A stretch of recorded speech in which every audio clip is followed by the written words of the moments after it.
Hello, this is Mark Sabatella from Outside Shore Music. In this video, I'm going to be talking about an arranging technique that in jazz circles is referred to as four-way close double lead.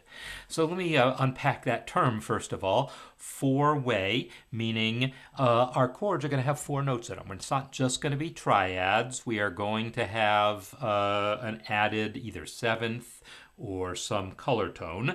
And then close, meaning close position, meaning all the notes are spaced within an octave, as opposed to being spread out in open position. And then double lead, meaning the melody is doubled in octave. So we'll have the melody at the top of the voicing and then doubled again at the bottom of the melody. So a classic example here is the Glenn Miller hit Moonlight Serenade. This is an arrangement here. It's a transcription of the original arrangement. Seems pretty accurate to me. We're going to listen to the playback and we're just going to hear the saxophones and the bass so we can really focus on that sound.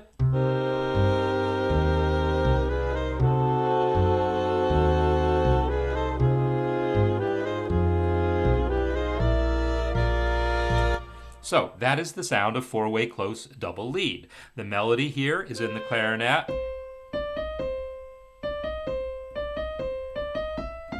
Right? And then it is doubled an octave lower by a tenor saxophone.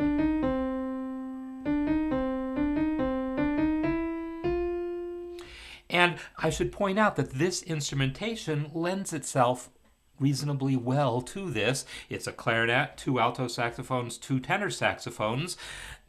In a lot of modern big band literature, it's a bit different. We have two altos, two tenors, and a baritone sax, and they tend to want to spread out more. So the idea of having all these voicings so close together, these notes close together, all within an octave, that doesn't necessarily work in all types of sections, but it works well enough in the Glenn Miller type of instrumentation.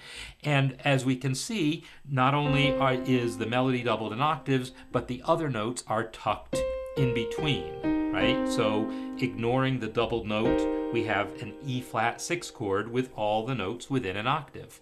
And then also just ignoring the tenor sax 2 here because it's just doubling the melody.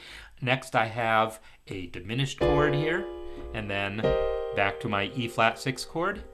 The next chord in measure 2 is a diminished chord, and then the passing note is again harmonized with a diminished chord. And then we come to a minor 7th chord, and these are all four-way close, and again, they are actually played double lead. Do that with the bass providing the root, and you have the basis of this sound, four-way close double lead with use of some passing diminished chords. I talk a lot more about how we actually might harmonize these different chords in my musicianship workshop in the Outside Shore music community, so I definitely recommend you come check that out if you are interested in learning more about how to use this type of technique.